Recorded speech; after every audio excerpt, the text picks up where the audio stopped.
name is Adam, and in this tutorial, I want to teach you how to use the Bink machine in hopefully short and concise lessons that will help you get on your way. The last thing you want to do on a Saturday night is to have your thoughts laid out, ready to go, and you use an optimizer, and the optimizer is not expressing your thoughts correctly, and you're frustrated at the tool instead of being able to spin your mental cycles thinking about how you want to attack the slate. You're too busy worried about how to set up these silly rules to get the optimizer to do what you want to do. And I say this because that has been my experience for several years, and I feel like I've got it down more to a science so that I'm not having to worry about an optimizer on Saturday night and making sure it's doing what I want it to do.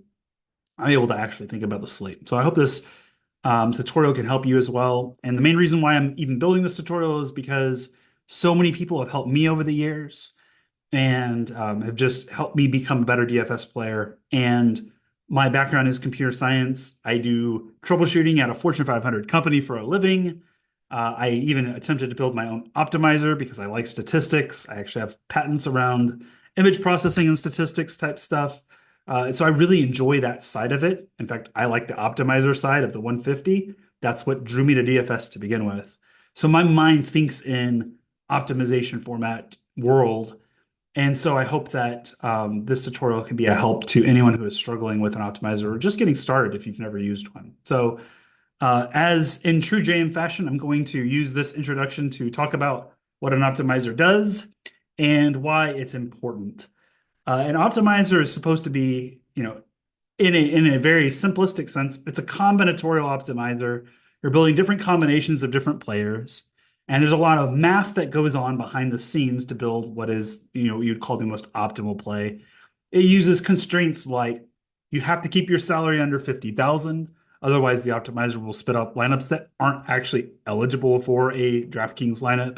It's got to have lots of different constraints and rules, and a lot of those we set ourselves. But if you really want to think about what an optimizer is and how it can be powerful, we need to think of optimizer as a natural extension of our thoughts. I think this is a really important concept because I don't want the optimizer to tell me what to do, especially if you are familiar with the slate and you know where you want to go. You should be able to tell the optimizer what to do.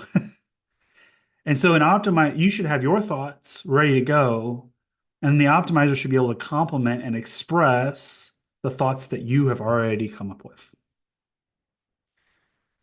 So I'm going to do a quick little demo to show what this is, and then I'll get into the next lesson. Let's say this is week one of 2024. I'm building around this Dolphins Jags game. I picked it because it's the highest total on the slate. You it isn't necessarily the game I'm actually going to be building around in week one, but I use this as an example. So let's say you really want to build around the Dolphins because they have a really good matchup, etc. And so if you built 10 lineups, you might build the 10 lineups this way. 50% of my lineups have Tua stacks, or Tua stacks. 20% of those have Tyreek Hill. So it's a single stack with a bring back from the Jags. And maybe two of my lineups are Tua doubles with Hill and Waddle, and one of them has a bring back.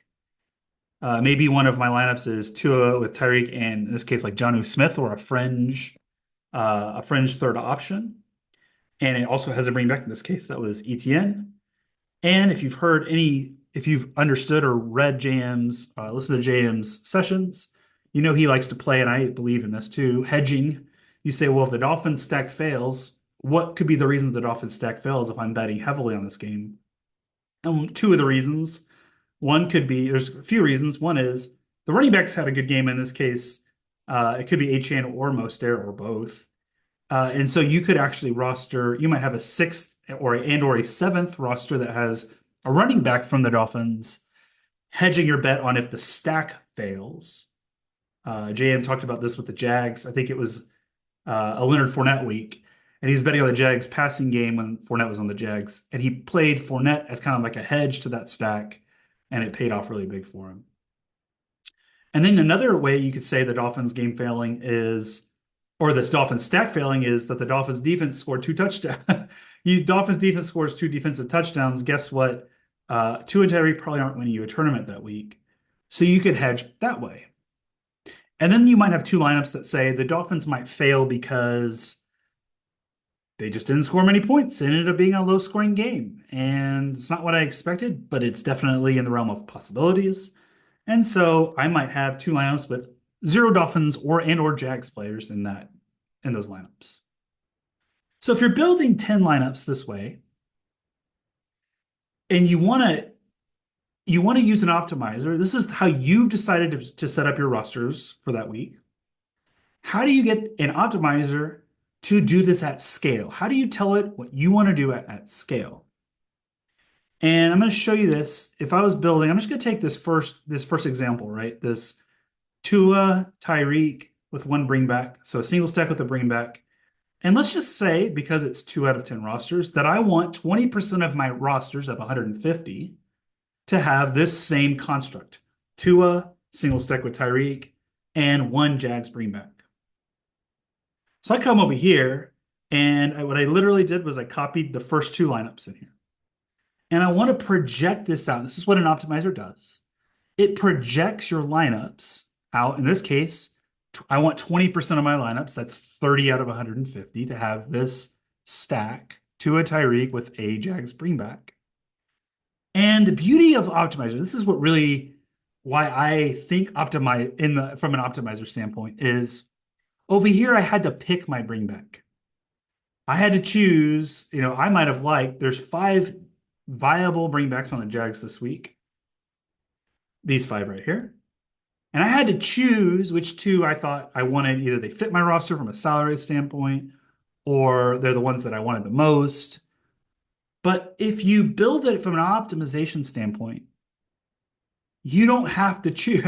You can set percentages, but you don't necessarily have to choose. For instance, I can put Gabe Davis in this lineup. I could put ETN in that lineup.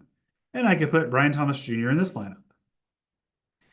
And I can do this. And let's just say for the sake of parity, I want an equal amount of each of these bringbacks, right? Well, in an optimizer, I can actually do this. If I'm doing 10 lineups, I had to choose. If I do 150 lineups, I don't have to choose. If I wanted to do it this way, I could just literally, and an optimizer does this for you, copy paste this setup times, in this case, 6. So I am betting on a Tua single stack with a bringback, and 6 of those lineups have each of Kirk, Ingram, Davis, Etienne, and Brian Thomas, so that in the event one of these 5 guys has a monster game, and that's what you're betting on in this game environment, 6 of your lineups have a chance at a first place finish. That's the beauty, that's the power in my mind of optimizers. One other really powerful thing about optimizers is there are a lot of players, when you play just like 10 lineups, I use 10 as a nice round number. In 10 lineups, there are probably some players that you just inevitably have to leave off. They would be like 2 or 3% owned players that you're like, man, I kind of like them. I might be willing to take a shot at them, but not in one of my 10 lineups. And so you effectively have rostered that player 0% if you're just playing 10 lineups. But maybe if you had built, like if you had expanded this same construct, right? Let me just do it this way. If let's just say I like expanded this construct and I built 20 lineups this way, maybe in that 20th lineup, I might play one of these like fringe type players. I'll throw someone out there who, just for fun, like Rome Odunze for the Bears. Like he might not make my first 10, but maybe if I did the same setup for 20 lineups, I'd like to put him in one of those. So he would technically be 1 out of 20 or 5% owned. The beauty of an optimizer is you can actually play some of these fringe players at a very low ownership, right? So at a very low ownership, you owning those players, a rostering percentage. So you could actually play 150 lineups, and Whereas with 10 lineups, you may never roster that player. With 150, you might roster that player 2 or 3 lineups out of the 150. So it's like 1 or 2%. And I love being able to embrace risk this way.